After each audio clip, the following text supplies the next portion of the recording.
매일매일 열심히 암호화폐 시장에 관련된 소식을 모아서 전달해드리고 있는 크립토 토마토입니다. 비트코인이 열심히 상승하고 있습니다.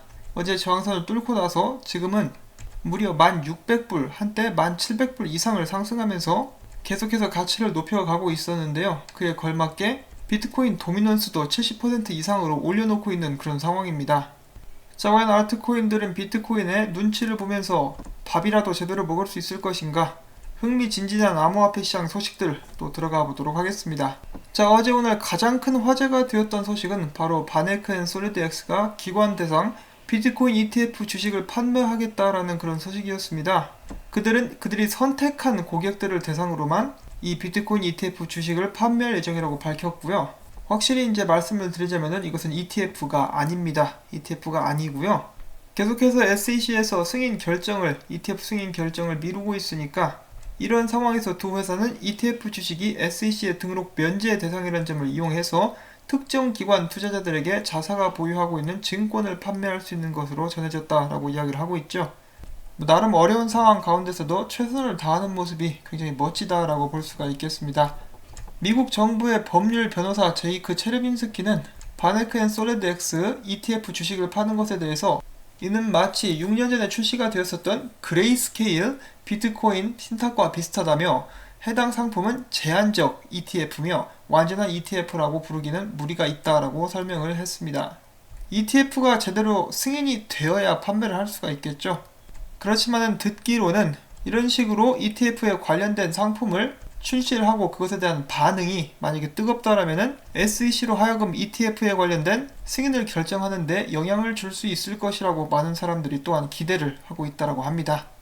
그런 의미에서 꼭 성공적으로 모든 일이 잘 진행이 되기를 바라보고요. 자, 그 다음 소식으로는 모건 크릭의 공동 창립자 폼플리아노죠.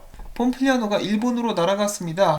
그는 일본 금융청이 비트코인 및 라이트닝 네트워크의 지지자다. 그들은 상당한 수준의 암호화폐 규제 프레임워크를 보유하고 있으며 비트코인과 라이트닝 네트워크의 성공을 바라고 있다라고 이야기를 합니다.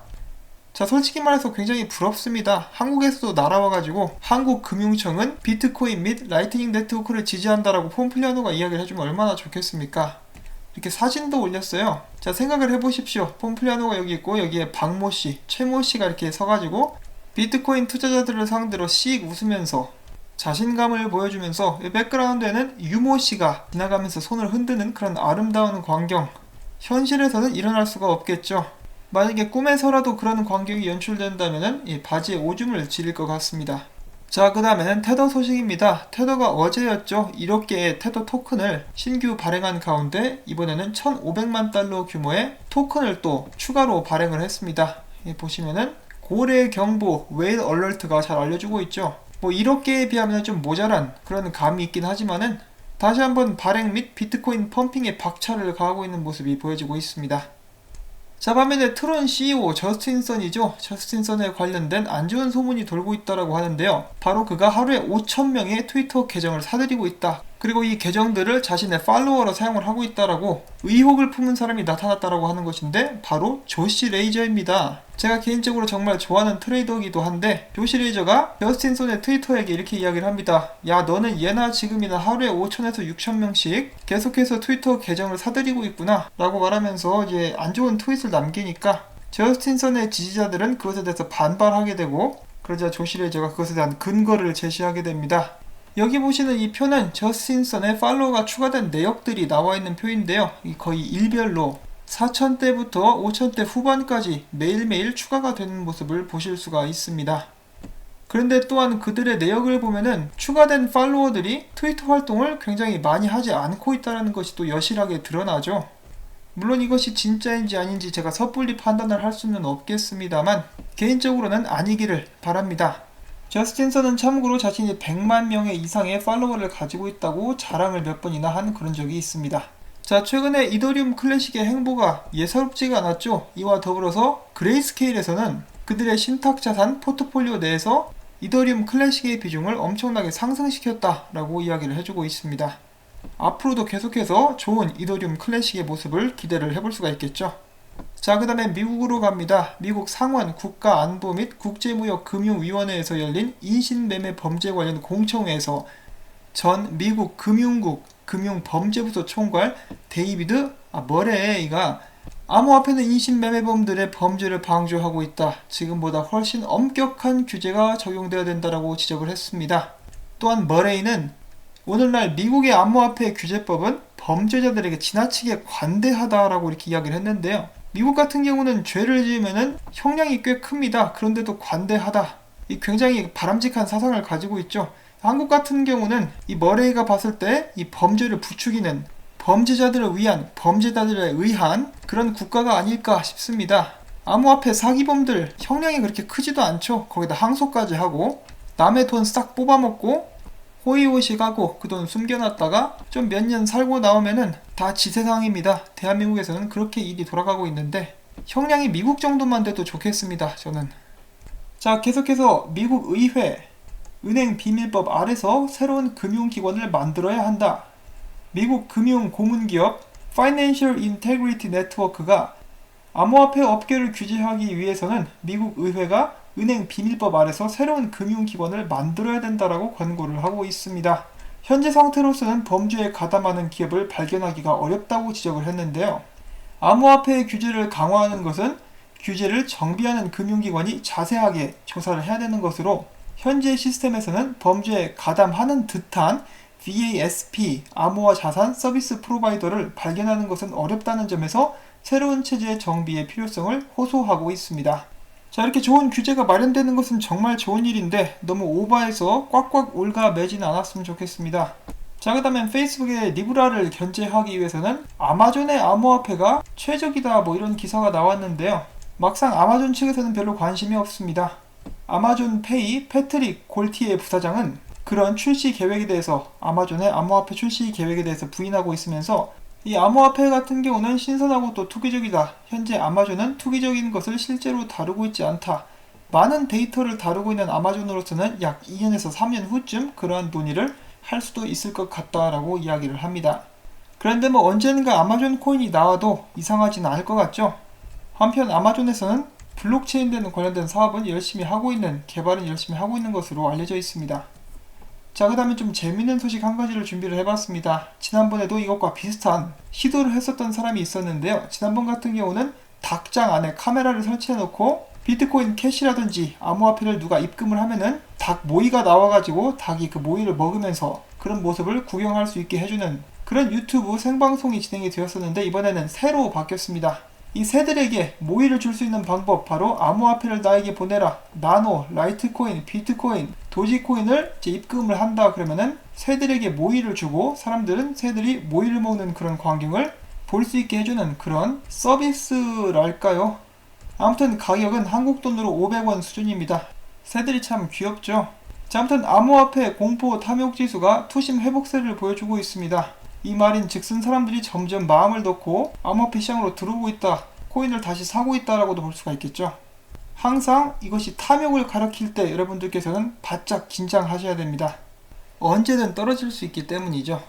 자, 그 다음엔 페이팔, 여러분들도 아시는 이 페이팔이 소비자들에게 과하게 비용을 청구했다가 걸렸다라는 소식입니다. 이제 비트코인의 찬양론자인 톰 베이스는 페이팔을 통해서 돈을 송금하는 과정에서 중간에 환전을 하게 되는데 거기서 페이팔이 무려 4%나 되는 수수료를 소비자들에게 물렸다라고 하면서 이 새끼들 너네는 비트코인한테 다 죽는다 이런 식으로 분노의 트윗을 남겼습니다.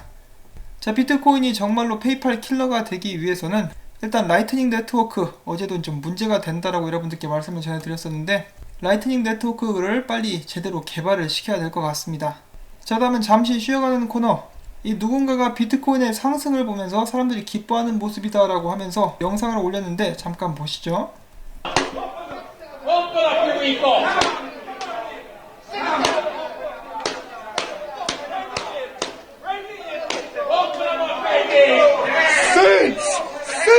자, 마지막에 떡상 하면서 외치는 모습이 굉장히 인상 깊죠.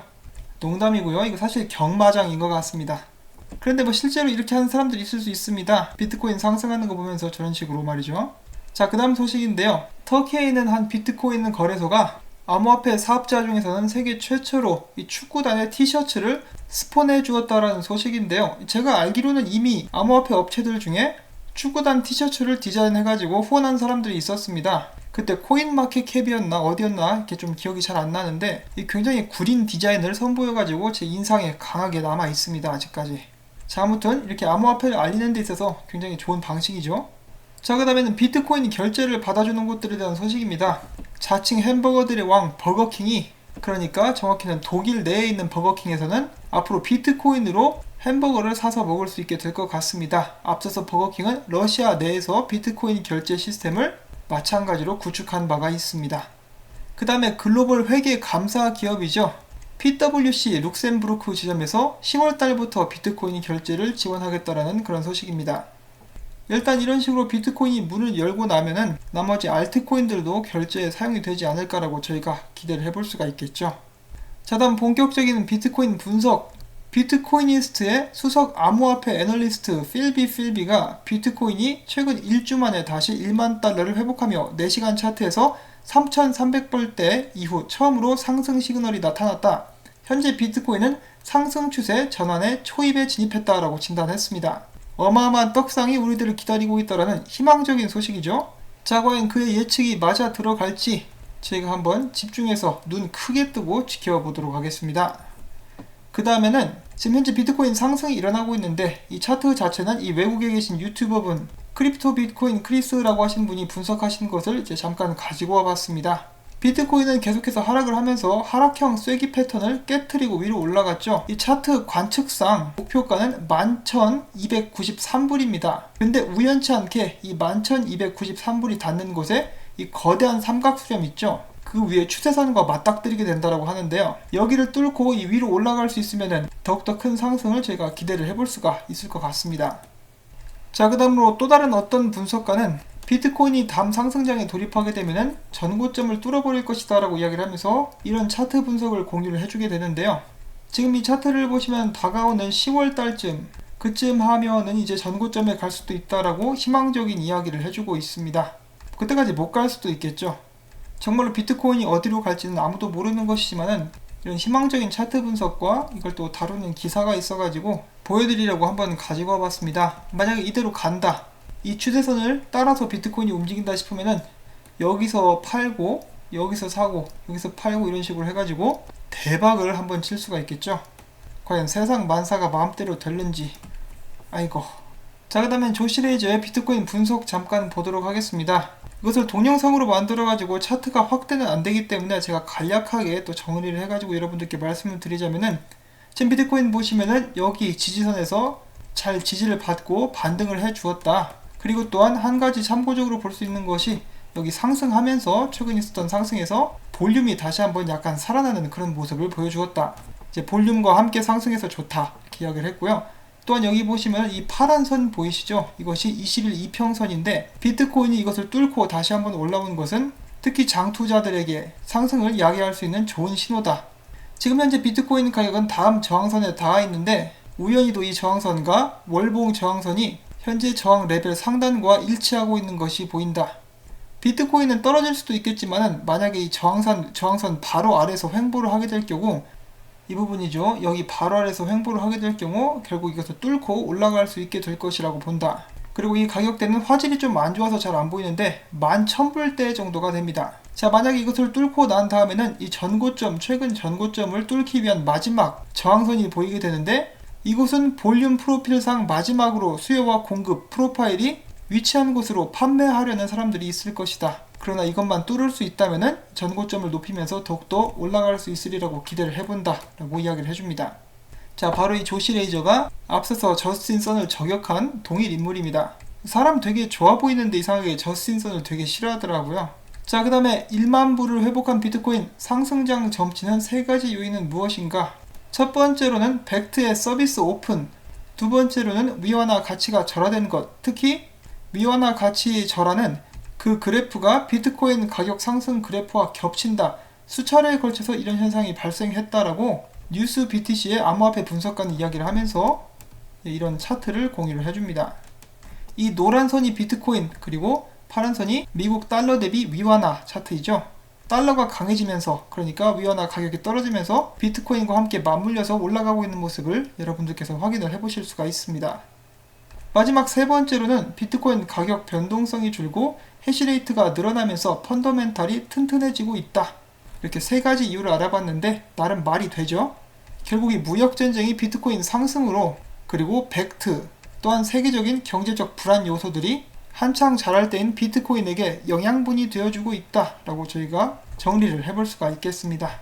자, 그 다음에 마지막으로 당부의 말씀 잠깐 드리고 싶은데요. 최근에 존 메가피가 비트코인을 에어드랍 하겠다라고 이런 식으로 광고를 내고 있는데, 제가 봤을 때 이거 메가피가 아니고 사기이기 때문에 절대로 속지 마시기를 바랍니다. 그 누가 됐든지 간에 배로 돌려줄 테니까 나한테 먼저 암호화폐 좀 보내봐라 라고 하는 사람 100% 사기입니다.